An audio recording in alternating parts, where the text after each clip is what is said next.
Hey guys, so of course we just had the Latin American Remote Duel YCS, so as always I wanted to cover the most played hand traps and staples at this event. Now of course we're about to head into a Phantom Nightmare format, but at the same time this was the first YCS we've had since post-banlist, so I still wanted to cover it. And as always, definitely a big shout out to Ren from YGProduct.com, as well as also Ivan for covering all the decks at this event. Now another shout out to LampyYGO as well, who's very on top of meta related things as well.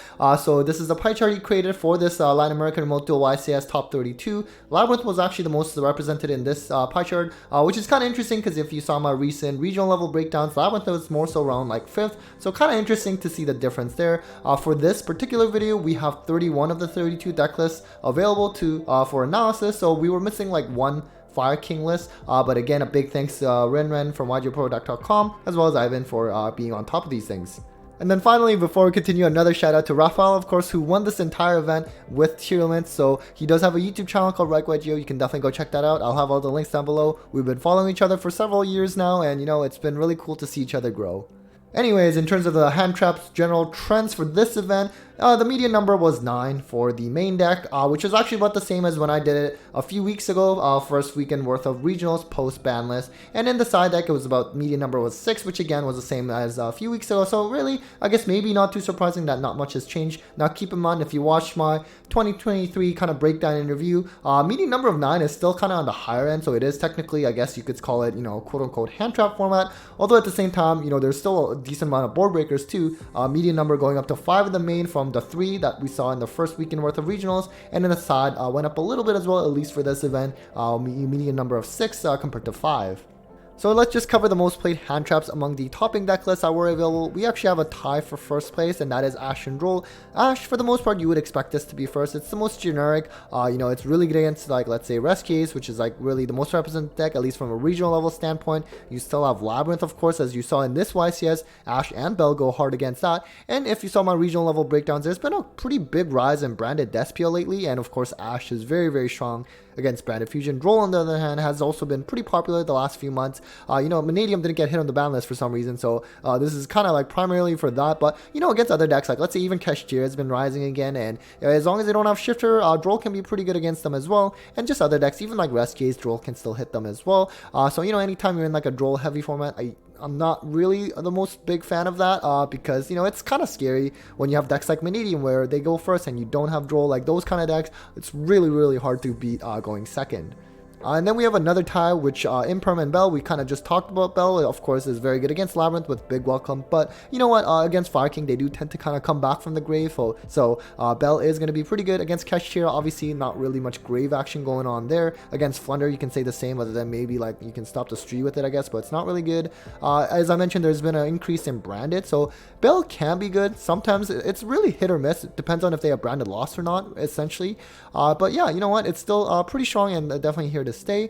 And then we also have Nibiru, which of course, so basically the top 5 hand traps here has not changed since the top 5 that I showed 3 weeks ago when I covered it after the first weekend with the regionals. Nibiru is still pretty good. You know, I think it's still something you have to respect, at least in game 1, maybe, you know, not as much because, you know, 8 deck lists were main decking it, but nonetheless, I think you do still have to assume your opponent is probably going to have Nibiru. And then we have Bestials. I just used Druid's Worm as a picture here, but this also encompasses Magmanut. Technically, Druid's Worm was seen a little bit more in 12 lists compared to 10 lists for Magmanut. But you know what? You do also have a decline in, like, let's say, Bestial Runic decks compared to, like, the first couple weeks of regionals, as I showed. You also have a really big decline in Dragon Link lately. Of course, you know, in general, in terms of people siding this, you have, like, Fire King Rescue, so not really good against that. So, and Elements has kind of technically taken a step back post ban list, but of course it actually won this entire event, and actually at the regional level it's like kind of still hanging in there post ban list. So I guess maybe Druid's Worm will, or rather Bestials in general, will go up and down. And then we have Valor, you know, Imperm Valor, like those are pretty good right now because of Rescues being pretty dominant, at least right now leading up to Phantom Nightmare. And then of course Shifter, you know, you have Rise of Chimera decks again, and they're going to play Shifter. Whether in the main, I'm not too sure, but you know what, nonetheless, still going to stick around, unfortunately. You also have DD Crow, which is kind of similar to Bell, you know, can be useful against something like Fire King that tend to, you know, come back from the graveyard. And of course, I mean, there's kind of been a decline in Purrely since, like, you know, the prior ban list, so I guess DD Crow doesn't have as much application for that. But you know, as long as you have some Floowandereeze decks as well, they can typically search this anyway, so you know, it is still something that you're going to see around. And then lastly, we do have Phantasme, which of course, for some situations can be really good, you know, when you draw and fix your hand, but I would say at least compared to like back in the fall when we first saw the increase in Phantasm, it's probably not as good as back then, because you did have something like Unchained and Dragon Link, which were very dominant in that format, and they are a lot more link heavy than, you know, some of the decks we have right now. I guess Rescue Ace still, you know, link summons quite a bit, but nonetheless, it's probably not as good as it was back in the fall. So moving on to the staples, we do have Feather Duster, you know, realistically nothing more to say there. And then we have a bit of a three-way tie, Calm Mind, which has been seeing an increase lately. You know, aside from hand traps, I guess also comes nice again. Something like the Fire King matchup, for example, when you're going second, again, they keep coming back from the graveyard.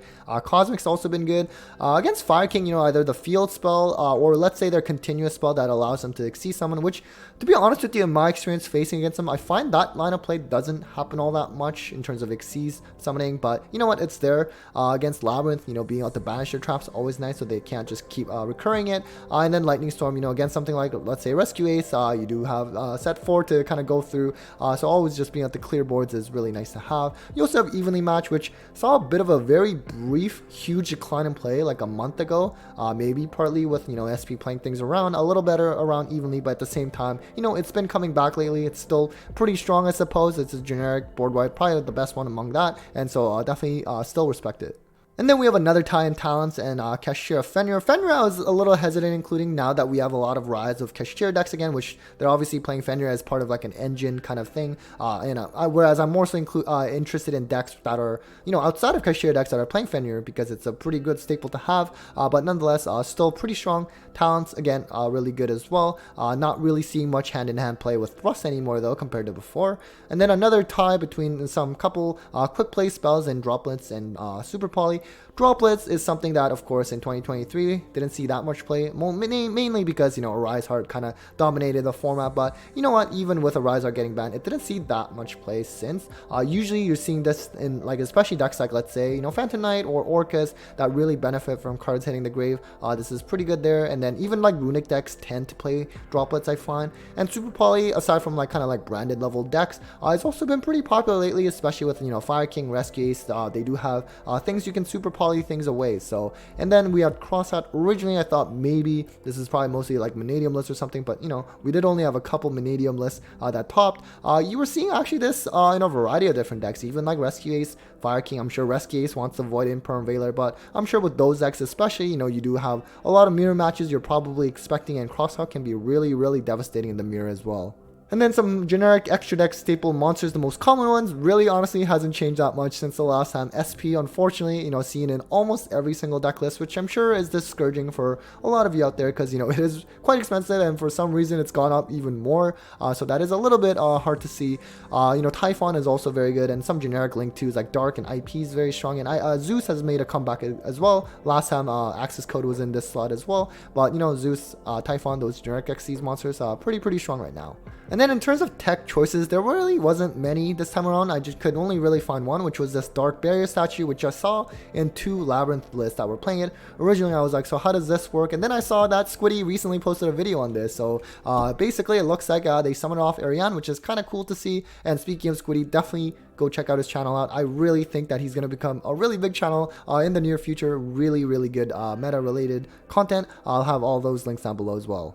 Alright guys, so that was a quick overview of the most played hand traps and staples in the Latin American Remote Duel YCS. Hopefully you found that interesting and useful as you prepare for whatever events you may have in the upcoming weekend. We of course do have Phantom Nightmare format coming very shortly, so I'm really excited to see some events post that format as well. So a huge thanks to all of you for watching. A big thanks to my patrons as always for the continued support, and well, take care guys.